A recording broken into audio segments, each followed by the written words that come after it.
विद्यार्थियों, छोटे भाइयों बहनों, मिशन इंस्टीट्यूट प्रयागराज में आपका स्वागत है, अभिनंदन है। मैं संजय सिंह परिहार आज आपको न्यायपालिका के संदर्भ में कुछ बातें बताऊंगा। देखिए, मैंने पूर्व की कक्षा में आपको बताया संविधान क्या है, कार्यपालिका क्या है, विधायिका क्या है। आज हमारी चर्चा आपसे होने जा रही है न्यायपालिका के संदर्भ में। देखिए, न्यायपालिका को समझने से पहले हमें ये जानना बहुत जरूरी है कि विधायिका और ध्यान दीजिएगा, न्यायपालिका हमारा आज टॉपिक है।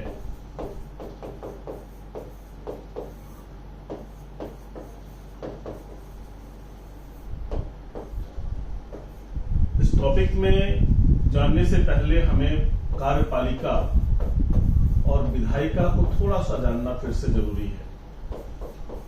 पहले विद्यार्थियों, संविधान या विधि आपस में इंटरलिंक है, एक दूसरे से जुड़ी हुई है।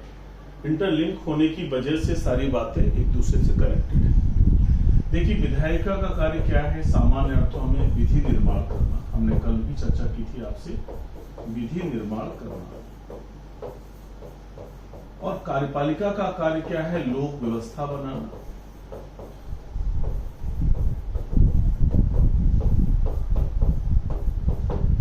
तो विधि बनाने के बाद विधि लागू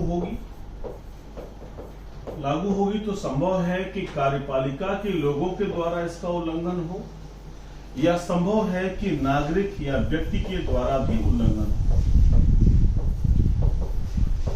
यानी विधि के प्रावधानों का उल्लंघन व्यक्ति या नागरिक कर सकते हैं, या कार्यपालिका भी कर सकती है। पुलिस अधिकारी, कर्मचारी, आईएएस ऑफिसर्स, इनके द्वारा भी विधियों का उल्लंघन होता है। न्यायपालिका तो सबके लिए है।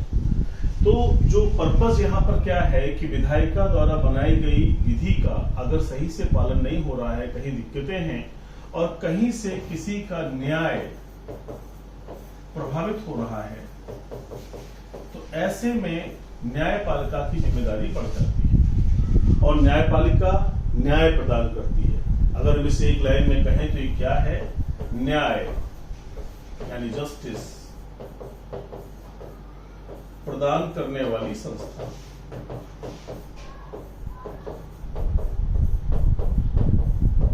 ये न्याय प्रदान करने वाली संस्था है। तो जुडिशरी का मुख्य कार्य है न्याय प्रदान करना, जिस पर हम लोग चर्चा कर रहे हैं। तो मैंने आपको बताया कि विधायिका द्वारा बनाई गई विधि का जब पालन नहीं होता है, उल्लंघन होता है, चाहे वो किसी व्यक्ति द्वारा हो, चाहे नागरिक के द्वारा हो, चाहे स्वयं कार्यपालिका के द्वारा हो, तो ऐसे विषयों के संदर्भ में न्याय प्रदान करने का कार्य करती है हमारी न्यायपालिका। अब हम न्यायपालिका का विस्तार पढ़ने जा रहे हैं कि भारत में न्यायपालिका के कौन कौन से चरण हैं और कैसे न्यायपालिका को स्थापित किया गया है। तो अगर हम देखें तो सबसे पहले, अगर सबसे ऊपर देखें तो 3 तरह के न्यायालय हैं भारत में। सामान्यतः 3 तरह के न्यायालय हैं, 3 प्रकार के न्यायालय। सामान्यतः बात की जा रही है क्योंकि बहुत सारे अधिकरण हैं और बहुत सारे अधीनस्थ न्यायालय भी हैं, उनकी बात अपनी जगह पर है। तो 3 तरह के न्यायालय हैं। पहला न्यायालय कौन सा है? पहला न्यायालय है उच्चतम न्यायालय। उच्चतम न्यायालय जिसे हम लोग क्या कहते हैं? हम बोलते हैं सुप्रीम कोर्ट। और दूसरा न्यायालय है हमारा उच्च न्यायालय, जिसे हम क्या कहते हैं? High court. और तीसरा न्यायालय है हमारे पास जिला एवं सत्र न्यायालय। सत्र न्यायालय, ये जो कक्षा आपको चर्चा में चल रही है, इसका उद्देश्य है बेसिक कॉन्सेप्ट को बनाना। ठीक है, ये सभी विषयों पर विस्तार से चर्चा होती है। जब आके हम संविधान में कभी पढ़ेंगे लाइन से, तो विस्तार से पढ़ना होगा। आज अभी जो कक्षाएं चल रही हैं वो एक बेस बनाने का काम करेंगी। ठीक है, घर बनाने के लिए नींव का अच्छा होना बहुत आवश्यक, तो हम नींव बनाने की तरफ कार्य कर रहे हैं। ठीक है, हाँ, ये हो सकता है कि बहुत सारी परीक्षाओं में आपको इन्हीं से प्रश्न मिल जाए, आपका भला हो जाए, वो अलग बात है, लेकिन ये बेस है। District and session court. ठीक है, तो 3 तरह के न्यायालय हो गए हमारे सामने। पहला न्यायालय कौन सा हो गया? पहला हो गया उच्चतम न्यायालय, ठीक है। फिर दूसरा कौन सा हुआ, उच्च न्यायालय, और तीसरा हो गया जिला एवं सत्र न्यायालय। अब इन तीनों न्यायालय को हम एक एक करके पढ़ेंगे, ठीक है। इनकी बेसिक कॉन्सेप्ट को समझेंगे और चीजों को देखेंगे कि कौन क्या भूमिका निभा रहा है, किस तरह से हमारी न्यायपालिका कार्य कर रही है। न्यायपालिका का उद्देश्य क्या है, न्याय प्रदान करना, जो मैंने आपको बता दिया। अब न्यायपालिका 3 प्रकार की है और वो कैसे कार्य करती है, क्योंकि देखिए यहाँ पर सबसे नीचे स्थान पर आपको दिख रहा है जिला एवं सत्र न्यायालय। ये जिला एवं सत्र न्यायालय पहला न्यायालय है, फिर यहाँ आते हैं हाई कोर्ट में और फिर कहाँ जाते हैं, सुप्रीम कोर्ट। तो हम तीनों चीजों को एक एक करके देखने जा रहे हैं, कौन सा न्यायालय किस भूमिका को निभा रहा है। क्लियर हो रहा है, आइए देखते हैं। अब सबसे ऊपर हमने पहले चूंकि कहा है, तो भारत के सर्वोच्च न्यायालय के रूप में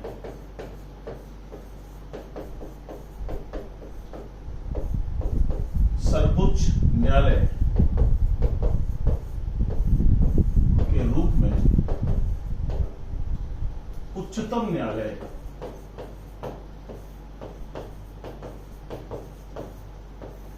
का गठन अनुच्छेद 124, वेरी इंपॉर्टेंट आर्टिकल 124 में किया गया है।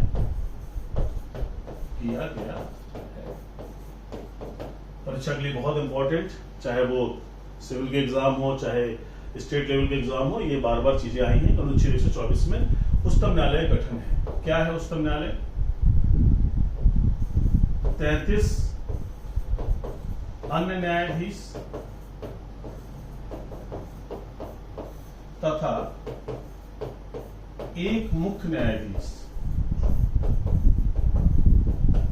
या हम ऐसे कहें कि एक मुख्य न्यायाधीश और 33 अन्य न्यायाधीश से मिलकर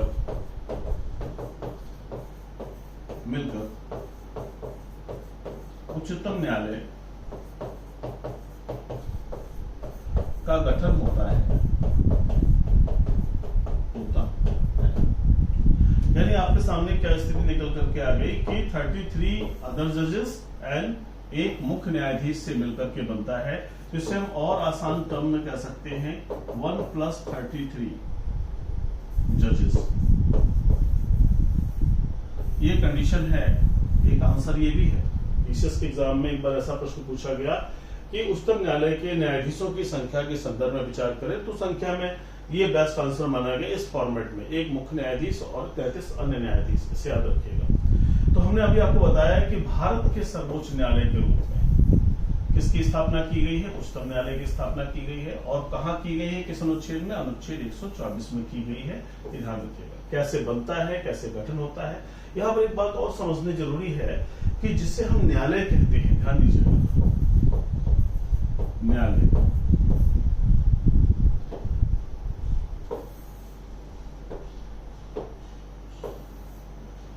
जिसे हम न्यायालय बोलते हैं, बेसिकली ये कोई बिल्डिंग नहीं है, ये कोई इमारत नहीं है। ये क्या है, जहां न्यायाधीश जो जजेस हैं न्याय करने के लिए उपस्थित होते हैं, उस स्थान को न्यायालय कहा जाता है। यानी जब न्यायाधीश न्यायिक कार्य करने के लिए जिस स्थान पर उपस्थित होता है उसे हम क्या कहते हैं, न्यायालय कहते हैं। ये अलग बात है कि दिल्ली में, नई दिल्ली में हमारा सुप्रीम कोर्ट है, राज्यों के विभिन्न शहरों में उच्च न्यायालय है, वो अलग बात है, वो समझने के लिए है, क्योंकि एक बिल्डिंग में हम लोग जाते हैं तो न्याय के लिए वहां पर गुहार लगाते हैं, वो अलग बात है। लेकिन वास्तविकता में न्यायालय वह स्थान है जहां पर न्यायाधीश न्यायिक कार्य करने के लिए उपस्थित होता है। ऐसा आपने बहुत सारे एग्जाम्पल्स में सुना होगा कि चलती हुई ट्रेन में कोई अव्यवस्था होने की वजह से ट्रेन जब अगले स्टेशन पर रुकी तो न्यायाधीश महोदय ने वहां पर कोर्ट लगा दी और वहीं पर उन्होंने कार्रवाई प्रारंभ कर दी। इसी प्रकार से आपने देखा होगा कि प्रयागराज से लखनऊ जाते समय कुछ अव्यवस्थाएं हुई, न्यायाधीशों ने वहां पर, हाई कोर्ट के जजेस ने कोर्ट लगा दी रास्ते में और वहां पर उपस्थित होना पड़ा सभी अधिकारियों को। इसी प्रकार से कैलकाटा के अंदर, वर्तमान कोलकाता के अंदर जस्टिस बसु मूव कर रहे थे और उस समय भी उन्होंने भी वहीं पर रोड पर ही अपनी गाड़ी खड़ी की और वहीं पर सारे अधिकारियों को, जितने उच्च अधिकारी थे, वहीं तलब किया और वहीं नोटिस इशू हुआ, वहीं आना पड़ा, वहीं बात करनी पड़ी। तो यानी कहने का मतलब क्या है कि न्यायाधीश जिस स्थान पर न्याय करने के लिए उपस्थित हो जाता है मेरे भाई, उसे क्या कहते हैं, न्यायालय। तो उच्चतम न्यायालय में जहां पर ये इतने लोग न्यायाधीश बैठ जाएंगे, वो जगह क्या बन गई, उच्चतम न्यायालय बन गई। इसको याद रखिएगा। आगे चलते हैं। क्या कहा गया है, ध्यान दीजिएगा। कहा जा रहा है कि कुछ मामलों को छोड़कर, कुछ मामलों को छोड़कर जो उच्चतम न्यायालय है, सुप्रीम कोर्ट, ये क्या है, एक अपीली न्यायालय है। अपीली, एपलेट कोर्ट से, एपलेट कोर्ट अपीली न्यायालय है। इसका मतलब क्या है?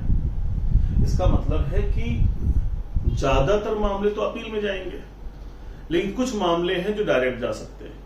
कौन से मामले भैया डायरेक्ट जाने वाले? अगर एग्जाम्पल के रूप में देखें तो जो न्यायालय में मामले जाते हैं जनरली वो किस में जाते हैं, अपील में जाते हैं।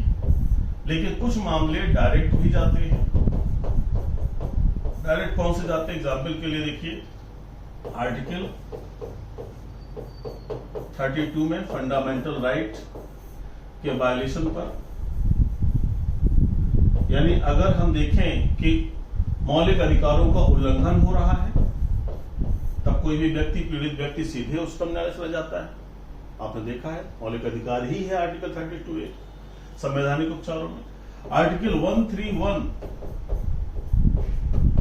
आप देखते हो यहां पर 131 में क्या है, अगर union of India versus state का मामला है, या स्टेट वर्सेस स्टेट है, या यूनियन ऑफ इंडिया एंड कोई स्टेट है और दूसरी तरफ कोई स्टेट है या स्टेट्स हैं, यानी अगर भारत संघ के और किसी राज्य के बीच का विवाद है, या दो राज्यों के बीच का विवाद है, या भारत संघ और कोई राज्य है, या कुछ राज्य है और अगली तरफ भी कुछ राज्य या कोई राज्य है, ऐसे मामले भी सीधे जाते हैं।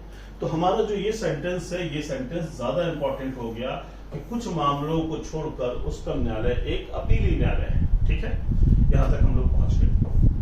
देखिए, उच्चतम न्यायालय के संदर्भ में हमने आपको बताया है कि उच्चतम न्यायालय का मतलब वो स्थान हो गया जहां पर न्यायाधीश न्यायिक कार्य के लिए बैठेंगे, एक मुख्य न्यायाधीश और 33 अदर न्यायाधीश।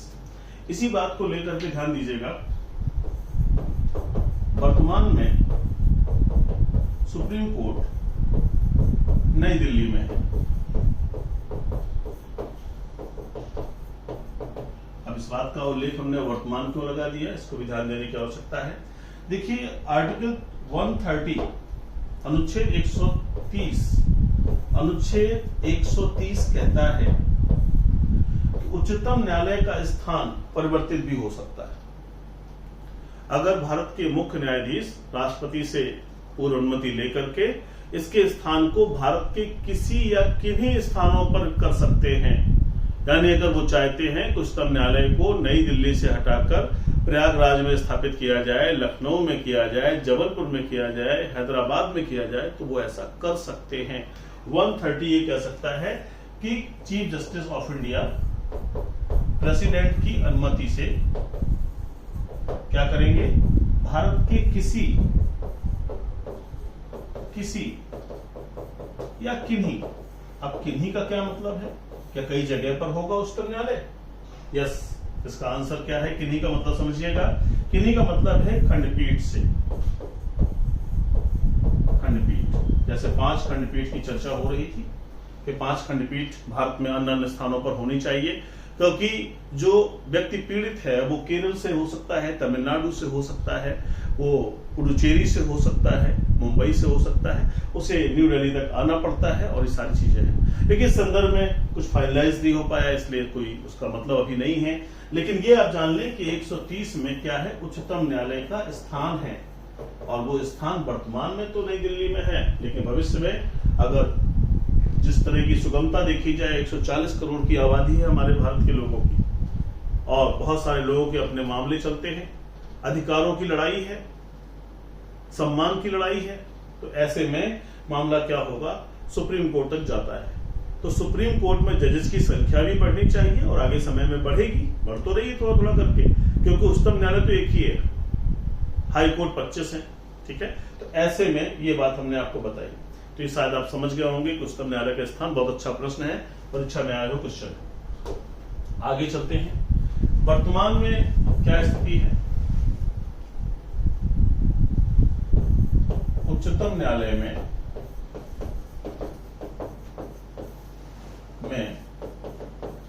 अपील भारत के 25 उच्च न्यायालयों से आती है।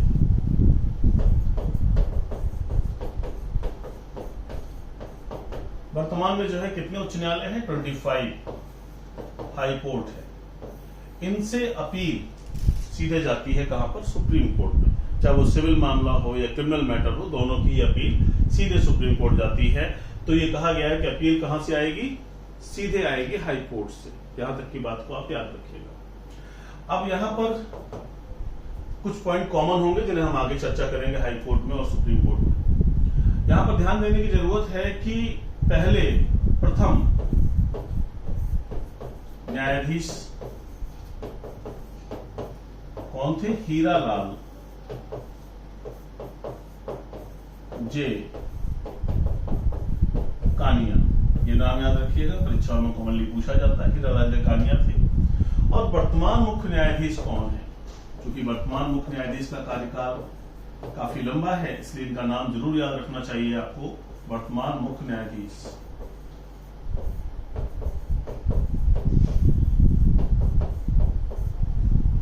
न्यायमूर्ति श्री D.Y. चंद्रचूड़। तो ये इनका नाम है। और ये जो इलाहाबाद हाई कोर्ट है, हाई कोर्ट के भी चीफ जस्टिस रहे हैं, मुंबई से बिलोंग करते हैं। और इनके पिता भी जो है सुप्रीम कोर्ट में जज रहे हैं। इनके पिता भी सुप्रीम कोर्ट के चीफ जस्टिस रहे हैं। और ये भारत के 50वें न्यायाधीश हैं। ये भी क्वेश्चन है, ध्यान दीजिएगा।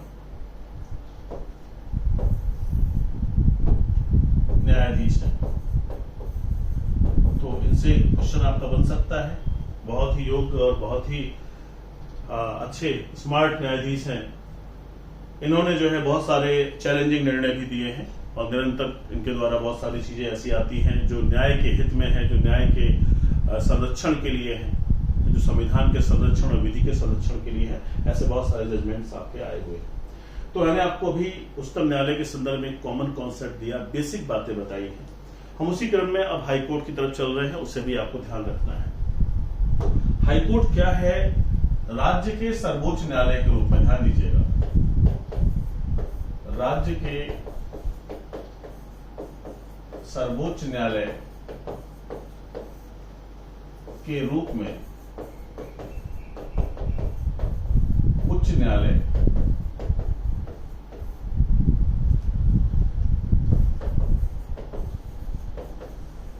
हाई कोर्ट की स्थापना की गई है,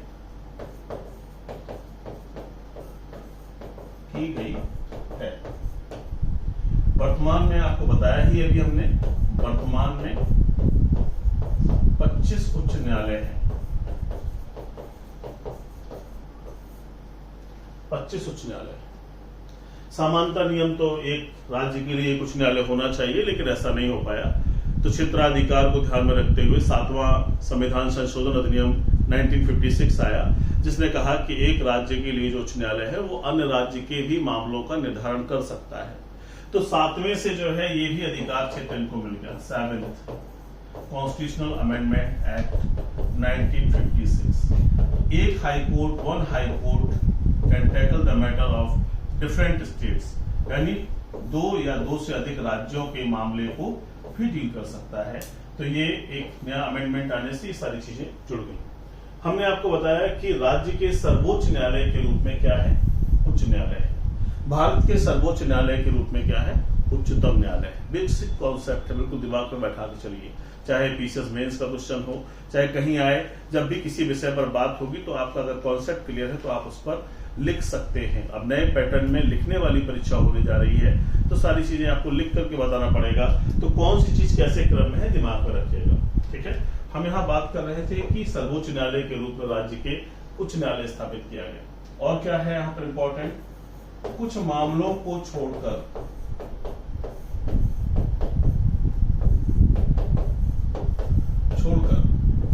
उच्च न्यायालय एक अपीली न्यायालय है। अपीली न्यायालय है। अब फिर ये बात आ गई जो सुप्रीम कोर्ट के लिए भी आई थी, फिर यहां रिपीट कर रही है। तो इसका मतलब क्या है कि कुछ मामले हैं जिनमें कोई व्यक्ति डायरेक्ट जा सकता है, अदरवाइज अपील में। तो डायरेक्ट जाने के लिए आप देखोगे तो आर्टिकल, अगर हम कॉन्स्टिट्यूशन की बात करें, 226 में जा सकते हैं। 226 में कैसे जा सकते हैं? फंडामेंटल राइट और लीगल राइट। ध्यान दीजिएगा, फंडामेंटल राइट का मतलब है कि हमारे मौलिक अधिकारों के उल्लंघन के मामले में, मौलिक अधिकारों के उल्लंघन के मामले में किसी भी व्यक्ति को, किसी भी नागरिक को सीधे हाई कोर्ट जाने का अधिकार प्राप्त है। और जो विधिक अधिकार है उसमें क्या कहा गया कि विधिक अधिकार का उल्लंघन यानी लीगल राइट, विधिक अधिकार के उल्लंघन होने पर, यानी अगर हम 226 की बात करें या 226 की बात करें तो इसमें दो क्षेत्र हैं, जबकि इसी जगह पर अगर हम आर्टिकल 32 की बात करें तो 32 में सिर्फ जो क्षेत्राधिकार है वो क्या है? सिर्फ फंडामेंटल राइट है। तो अगर इस दृष्टिकोण से देखेंगे तो 226 का दायरा कंपैरेटिवली अगर देखा जाए तो काम करने के लिए विस्तार 226 में ज्यादा है। इसी बात को लेकर सुप्रीम कोर्ट और हाई कोर्ट दोनों में जाने का अधिकार है फंडामेंटल राइट में। लेकिन कहा गया है कि अगर हमें जाने का अवसर है मौलिक अधिकार के हनन के मामले में, अगर हमें न्यायालय जाना है अपनी तकलीफ को, अपनी बात को बताने के लिए, तो पहले हमें हाई कोर्ट जाना चाहिए, फिर इसके बाद हमें सुप्रीम कोर्ट जाना चाहिए। ठीक है, तरीका ये होना चाहिए। लेकिन अगर ऐसा नहीं है तो आप डायरेक्ट भी जा सकते हो सुप्रीम कोर्ट, बस कारण बताना होगा कि हम हाई कोर्ट क्यों नहीं गए। ठीक है, वो एक 2 लाइन की बातें हैं, वो आपके वकील साहब या जो वकील रहते हैं वो बता देते हैं, वो एक अलग विषय है। फिलहाल मेरा यहाँ कहने का उद्देश्य था कि 226 में हमें फंडामेंटल राइट और लीगल राइट दोनों के वायलेशन पर जाने का अधिकार है, जबकि आर्टिकल 32 में सिर्फ फंडामेंटल राइट के लिए आप जा सकते हैं। तो कुछ मामलों को छोड़कर हाई कोर्ट एक अपीली न्यायालय है।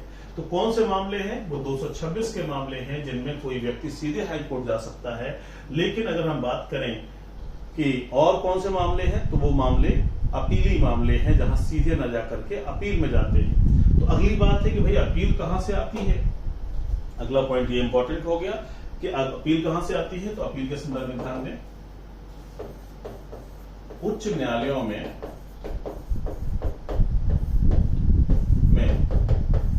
मामले अपील में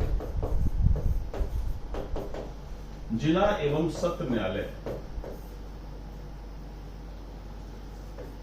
जिला एवं सत्र न्यायालय से आते हैं। जिला एवं सत्र न्यायालय से मामले अपील में आते हैं। इन बातों को ध्यान रखिएगा। देखिए होता क्या है कि जब मामलों की बात आती है तो ये मामले कहां से आते हैं? जिला एवं सत्र न्यायालय से आ जाते हैं सीधे हाई कोर्ट। एक पूरा चैनल बना हुआ है कि पहले डिस्ट्रिक्ट कोर्ट में मैटर जाएगा, फिर हाई कोर्ट में, फिर सुप्रीम कोर्ट में। तो ध्यान रखने की आवश्यकता है। तो यहां से मामले आते हैं। अब कुछ कॉमन बातें हैं जो समझनी है आपको सुप्रीम कोर्ट और हाई कोर्ट के संदर्भ में। दोनों को मैंने थोड़ा थोड़ा बताया, अब मैं उनकी कॉमन बातों की बात कर रहा हूं। तो सुप्रीम कोर्ट और हाई कोर्ट के न्यायाधीशों की नियुक्ति,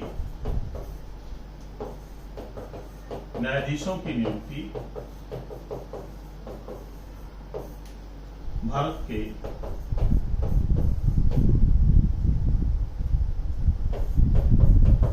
राष्ट्रपति के द्वारा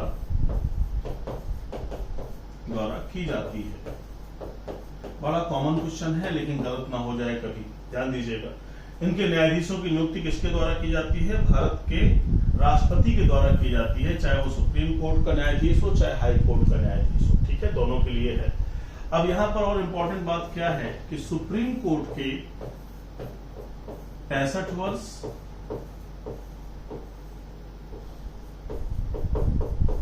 तथा हाई कोर्ट के 62 वर्ष की आयु तक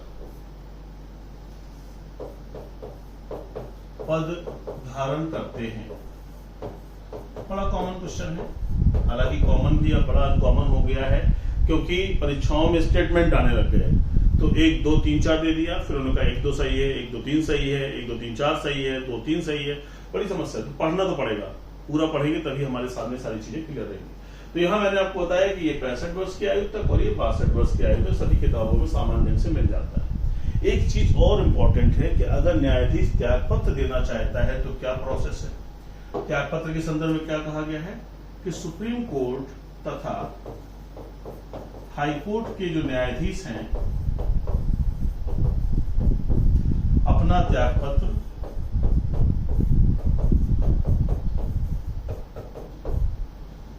राष्ट्रपति को देते हैं।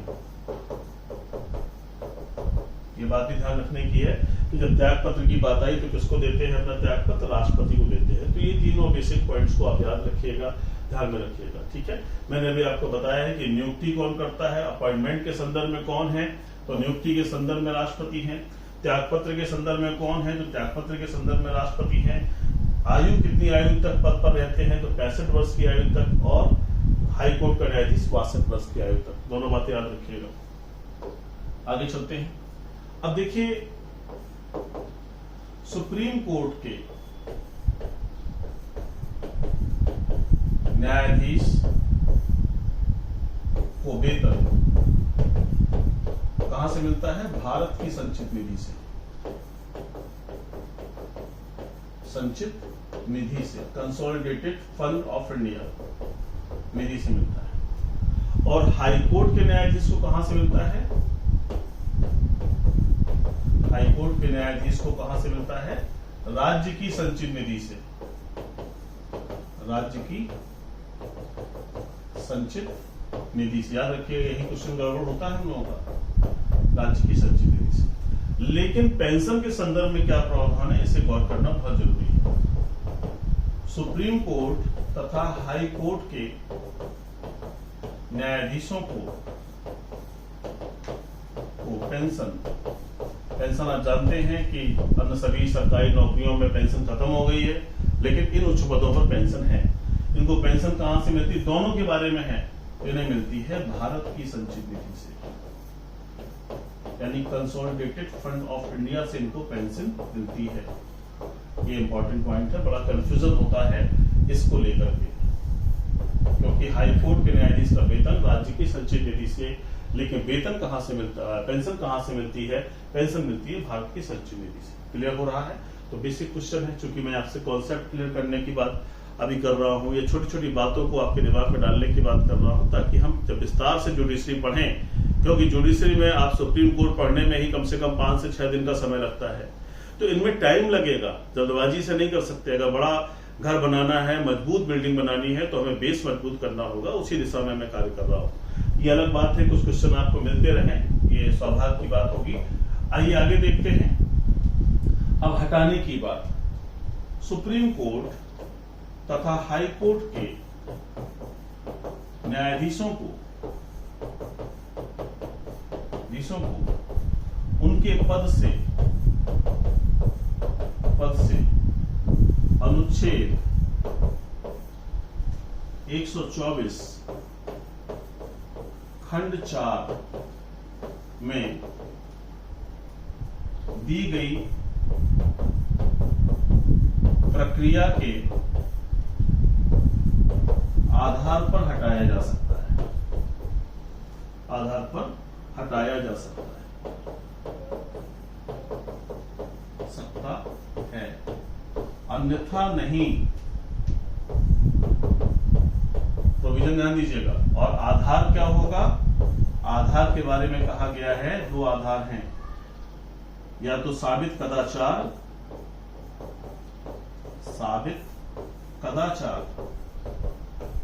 या असमर्थता।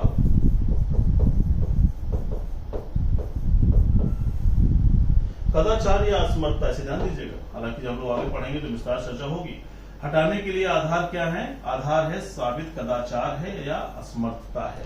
यानी अगर कोई न्यायाधीश अपने कद के अनुरूप कार्य नहीं कर रहा है, यानी हो सकता है कई बार ऐसा होता है कि ऊपर की खंडपीठ ने, बड़ी बेंच ने कोई निर्णय दिया और नीचे कि न्यायाधीश ने उसे ही फॉलो नहीं किया तो उसे भी कदाचार माना गया। भाई आप 5 जजेस की खंडपीठ ने कोई निर्णय दिया है तो सिंगल जज उससे कैसे उसके अपोजिट में काम कर सकता है? और ऐसे बहुत सारे एग्जाम्पल आए हैं जहां पर चीफ जस्टिस ऑफ इंडिया ने ऐसे न्यायाधीशों के खिलाफ कार्रवाई करने के लिए रिपोर्ट तैयार की, जांच की। तो ये कदाचार यानी अपने कद के अनुरूप कार्य करना। असमर्थता माने इनकैपेसिटी, यानी कोई व्यक्ति असमर्थ हो गया है काम करने में, वो काम नहीं कर पा रहा है, मानसिक रूप से शारीरिक रूप से असमर्थ हो गया है, तो पद से हटाया जाना बहुत जरूरी है। तो हटाने की प्रक्रिया कहाँ है मेरे भाई? 124 खंड 4 में है। इंपॉर्टेंट पॉइंट याद रखिएगा, दोनों के न्यायाधीशों को सुप्रीम कोर्ट के लिए प्रक्रिया दी गई है और वही प्रक्रिया हाई कोर्ट के लिए भी है, सेम प्रोसेस है। ये कठिन प्रोसेस है और संसद की प्रक्रिया के द्वारा हटाया जाता है। संसद की पूरी प्रोसेस है, इस पर हम लोग आगे भविष्य में कभी चर्चा करेंगे। आज संक्षिप्त में वार्तालाप हो रहा है, इसलिए हम इतना ही देखेंगे कि हटाने का आधार क्या है। एक आधार ये है और दूसरा आधार ये है। इसके अलावा क्या लिखा हमने? अन्यथा नहीं, यानी कोई और तरीका नहीं है जिसके आधार पर उच्चतम न्यायालय या उच्च न्यायालय के न्यायाधीश को हटाया जा सके। ठीक है, ये उनकी स्वतंत्रता के लिए भी जरूरी है और उनका स्वतंत्र भाव से कार्य करने के लिए भी जरूरी है कि सामान्य प्रक्रिया के द्वारा उन्हें पद से न हटाया जा सके, क्योंकि अगर उन पर प्रेशर रहेगा तो न्याय कैसे कर पाएंगे। इस दृष्टिकोण से ये कठिनतम प्रक्रिया दी गई है, तो उन बातों को याद रखिएगा। अब हम लोग आते हैं तीसरे न्यायालय की तरफ, जो जिले स्तर पर है ना। तो ध्यान देते हैं उसके बारे में क्या कहा गया है। प्रत्येक जिले में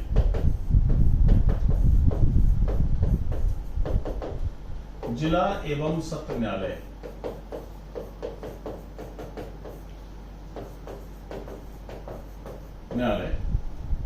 स्थापित किए गए।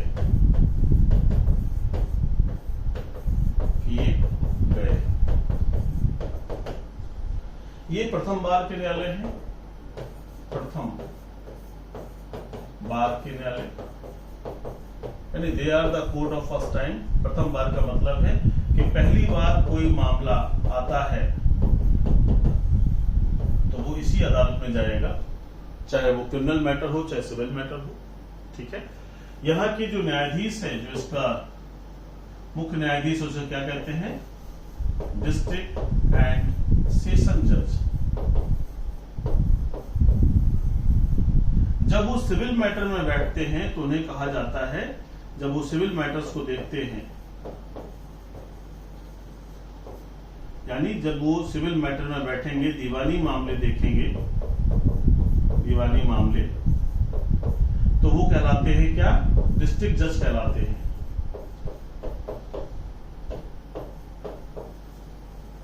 और जब वो क्रिमिनल मैटर में बैठ जाते हैं, क्रिमिनल यानी जो आपराधिक मामले हैं, आपराधिक मामले, तो उन्हें क्या कहते हैं? सेशन जज, कोर्ट ऑफ सेशंस। तो ये भी एक क्वेश्चन है। ओवरऑल इनका नाम क्या है? डिस्ट्रिक्ट एंड सेशन जज, याद रखिएगा। ठीक है, तो ये हमने आपको बताया क्रिमिनल मैटर और सिविल मैटर। तो इसको भी समझना बहुत जरूरी है कि आप जो डिस्ट्रिक्ट कोर्ट है वो 2 भागों में बटा हुआ है। एक भाग है जिसे कहते हैं हम आपराधिक न्यायालय,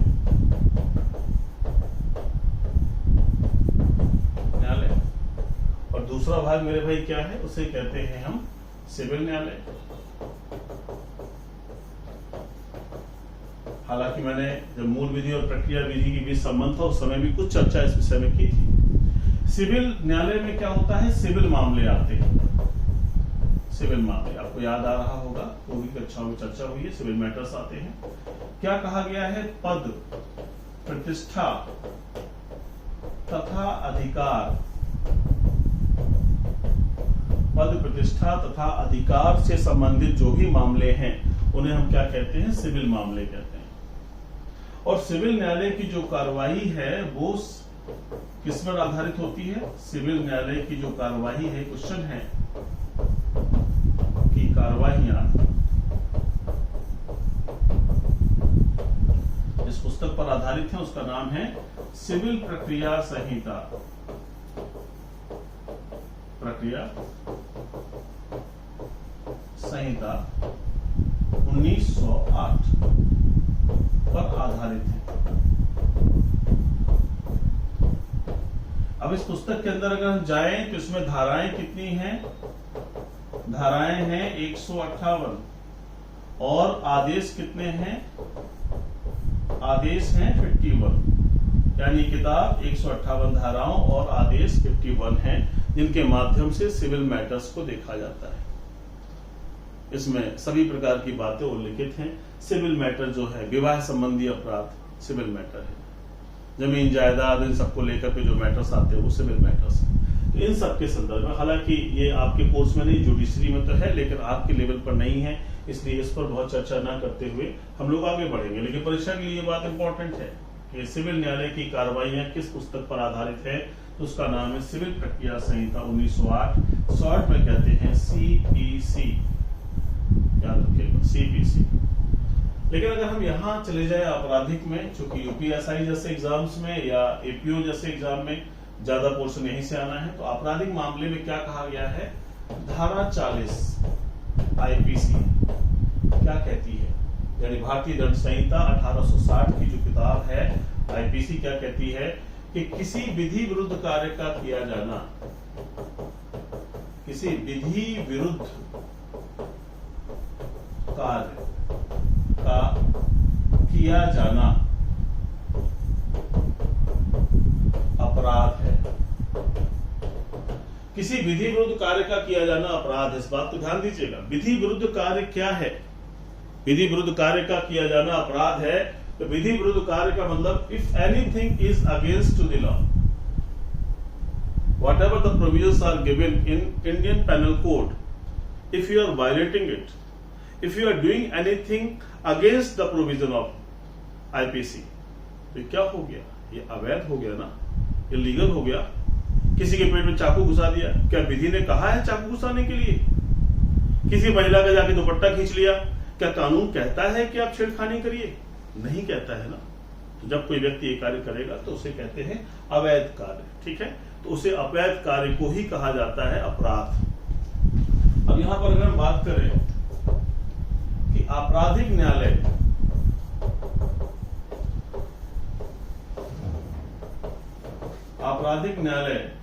की जो कार्रवाइयां हैं,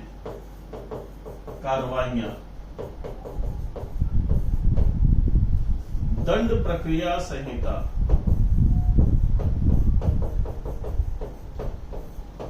1973, इसी को शॉर्ट में कहते हैं CRPC, पर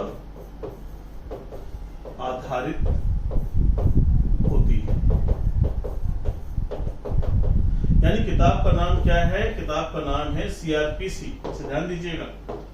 इस किताब का नाम है दंड प्रक्रिया संहिता 1973। अगर आप सब इंस्पेक्टर बन गए, APO बन गए, तो आपको जिंदगी भर इस किताब के आसपास घूमना है। अगर आप दरोगा बन गए या आप APO बन गए, तो एक तो CRPC, एक IPC, ध्यान दीजिएगा, एक एविडेंस एक्ट, साक्ष्य अधिनियम, और एक पुलिस एक्ट। ये 4 किताबें तो आपको हमेशा ध्यान में रखनी पड़ेंगी। ये इसके लिए इंपॉर्टेंट है। APO का तो सिलेबस ही 4 किताबें हैं, लेकिन आपके लेवल पर क्या है? सिर्फ आपके में IPC है और CRPC है, जो अगर हम UPSI की बात करें तो, ठीक है? तो यहां ध्यान देने की जरूरत है। ये पुस्तक है आपकी, इसका नाम है दंड प्रक्रिया संहिता। इस पुस्तक में क्या है मेरे भाई? इस पुस्तक में 484 धाराएं हैं। कितनी धाराएं हैं? 484 धाराएं। याद रखिएगा इसको, 484 धाराएं। हम आगे चलते हैं। यहां तक की बात आपको उम्मीद करता हूं समझ में आई होगी। यानी सिविल मामले में जो किताब है उसका नाम है सिविल प्रक्रिया संहिता 1908, जिसका शॉर्ट नेम है CPC, ठीक है? इसमें 158 धाराएं और 51 आदेश हैं। ये बताया। पद प्रतिष्ठा तथा अधिकार से संबंधित मामले क्या कहलाते हैं? सिविल मामले कहलाते हैं। और यहाँ मैंने आपको बताया धारा 40 IPC क्या कहती है? किसी विधि विरुद्ध कार्य का किया जाना अपराध है। इतनी बातों को दिमाग में रखिएगा। ये दोनों कोर्ट हैं, एक सिविल न्यायालय है, एक आपराधिक है, क्रिमिनल कोर्ट है, ठीक है? इन दोनों में ये मैटर्स जाते हैं और जहां पर सारी चीजें होती हैं। आगे चलते हैं। अब चूंकि हमारे कोर्स में आपराधिक मामला है तो हम उसी पर चर्चा कर रहे हैं। यानी सीआरपीसी के जो प्रावधान है, सीआरपीसी 1973, इसमें जो 484 धाराएं हैं, इन धाराओं से क्या है, इन धाराओं से 3 लोग पूरी तरह से बात हैं। एक तो कौन है, मजिस्ट्रेट है या कोर्ट, जिसे न्यायालय कहते हैं, न्यायालय या मजिस्ट्रेट, पूरी तरह से बात है। दूसरा है पुलिस और तीसरा है एडवोकेट। मतलब they can not take a single step. यानी ये तीनों के तीनों जो लोग हैं जो विधि के क्षेत्र में कार्य कर रहे हैं, ये एक कदम भी नहीं चल सकते, नहीं चल सकते। किससे? इस पुस्तक के प्रावधान से, पुस्तक के प्रावधान से। अगर ये गलतियां करेंगे, अगर इन्होंने गलती की तो मैटर अपील में चला जाएगा हाई कोर्ट में, और वहां पर हाई कोर्ट चेक करेगा। अगर इन्होंने गड़बड़ी की तो न्याय प्रभावित हो जाएगा, इन्होंने गड़बड़ी की तो न्यायालय सुनेगा ही नहीं। यानी मौके ही नहीं है किसी के पास में कि कानून से हटकर कोई बात करे। इसलिए अच्छा वकील वो है जो विधिक प्रावधानों को बेहतर समझता है, ठीक है। अच्छा दरोगा वो है जो कानून के दायरे में रख के इन्वेस्टिगेशन करता है, कानून के दायरे में रखकर सारी चीजों को समझ के चलता है, अच्छी चार्जशीट बनाता है, सारी चीजों को सबूतों को ध्यान में रखते हुए कार्य करता है। अच्छा न्यायाधीश वो है जो दोनों पक्षों को सुन करके निष्पक्ष भाव से पूरे विधिक प्रावधानों को मद्देनजर रखते हुए निर्णय देता है। तो कानून का ही तो सारा खेल है। क्योंकि यहां पर जो चीज है ध्यान रखने की बात है, इस कॉन्सेप्ट को कभी नहीं भूलना है। एक जो सबसे बड़ा कॉन्सेप्ट है और वो है रूल ऑफ लॉ। भारत में विधि का शासन है, किसी गुंडागुंडी का शासन नहीं है, किसी व्यक्ति का शासन नहीं है, किसी नेता का शासन नहीं है। या शासन किसका है? विधि का शासन है। इसीलिए हम लोग कहते हैं न्यायालय में आखिरी उम्मीद रखिए, न्यायालय में गड़बड़ी नहीं हो सकती। क्यों? क्योंकि मालूम है कि रूल ऑफ लॉ है और हमारी विधिक व्यवस्था में न्यायालय हमारे साथ न्याय करेंगे। क्यों? हमारे आखिरी उच्चतम न्यायालय पर भरोसा होता है, सबकी नजरें टिकी रहती हैं कि नहीं नहीं साहब न्यायालय जो कहेगा हम मानेंगे, चाहे धार्मिक मुद्दे हो, चाहे सामाजिक मुद्दे हो, चाहे पारिवारिक मुद्दे हो, चाहे जमीन जायदाद के मैटर हो, हर जगह क्यों हम न्यायालय पर आस रखते हैं? क्योंकि भारत में डेमोक्रेसी के साथ रूल ऑफ लॉ लागू है। तो प्यारे विद्यार्थियों, आज मैंने जो आपको बताया उस पर जरूर ध्यान रखना है। एक तेजी से मैं आपको फिर से रिकॉल करा रहा हूं सारी बातों को, और उम्मीद करता हूं कि आप उन बातों को ध्यान से देखेंगे, तेजी से समझने का प्रयास करिएगा, ठीक है। देखिए मैंने यहां से आपकी चीजें शुरू की थी और मैंने आपको क्या बताया है इस पर गौर करिएगा। मैंने कहा कि विधायिका का काम है विधि निर्माण करना और कार्यपालिका का काम है लोक व्यवस्था बनाना। ऐसे में नागरिकों द्वारा, व्यक्तियों द्वारा या स्वयं कार्यपालिका द्वारा अगर विधिक प्रावधानों का उल्लंघन होता है तो न्याय विफल न हो जाए, इसलिए न्यायपालिका की भूमिका अति महत्वपूर्ण हो जाती है और न्याय प्रदान करना ही न्यायपालिका का मुख्य उद्देश्य है। इस बात को ध्यान रखना है, ठीक है।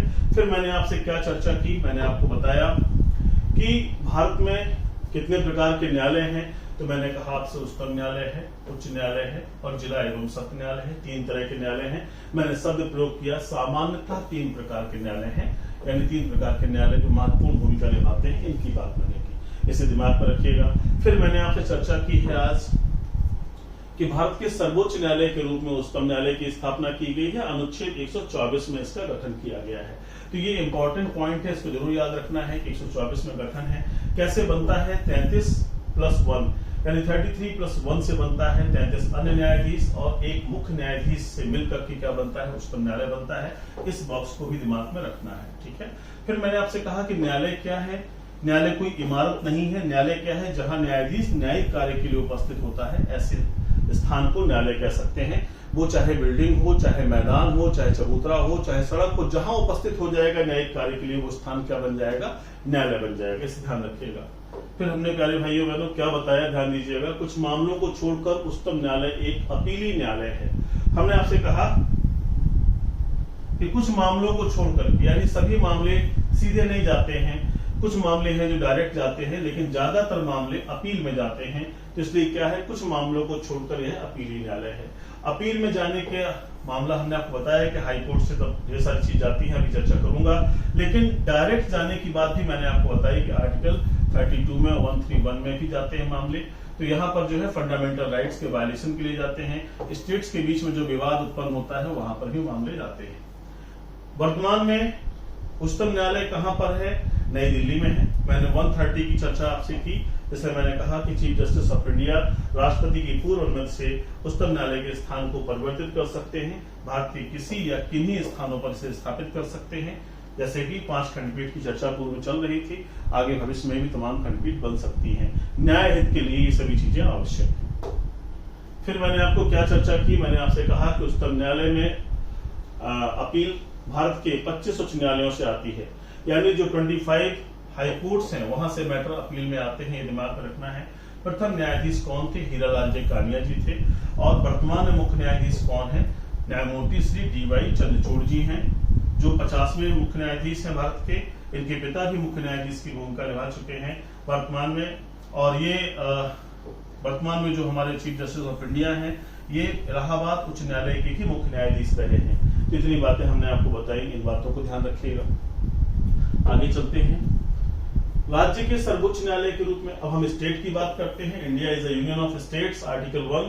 तो क्या कहा गया है? सर्वोच्च न्यायालय के रूप में राज्य की बात हो रही है, तो ऐसे उच्च न्यायालय को कहा गया है कि हाई कोर्ट की स्थापना की गई है। वर्तमान में 25 उच्च न्यायालय है, दिमाग में रखना है। 7वें संविधान संशोधन अधिनियम के आधार पर कहा गया कि एक उच्च न्यायालय कई राज्यों के कार्यक्षेत्र को भी देख सकता है अगर उसके पास में उनका क्षेत्राधिकार प्रदान किया गया है। तो इसको भी ध्यान रखने की आवश्यकता है।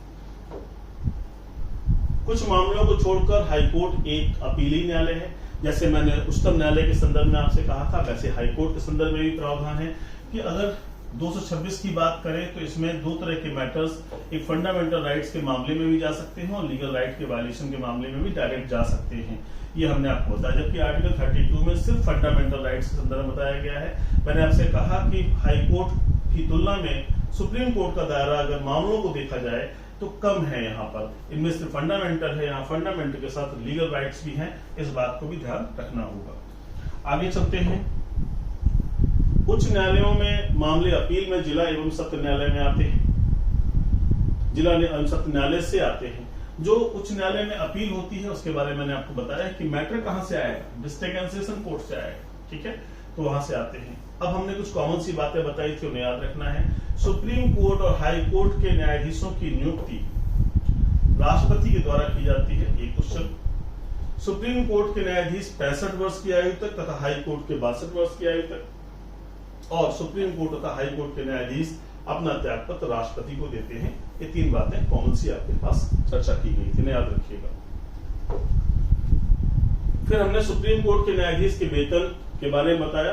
तो हमने आपसे कहा कि ये भारत की संचित निधि से, हाई कोर्ट के न्यायाधीश का वेतन कहां से? राज्य की संचित निधि से, और दोनों के पेंशन भारत की संचित निधि से प्राप्त होती है। बहुत अच्छा प्रश्न है, और ये 3 प्रश्न हैं, लेकिन तीनों को आपको तैयार करके रखना है, ठीक है, कहीं गड़बड़ी ना होने पाए। सुप्रीम कोर्ट और हाई कोर्ट के न्यायाधीशों को उनसे पद से हटाने की जो प्रक्रिया है वो 124 खंड 4 में है।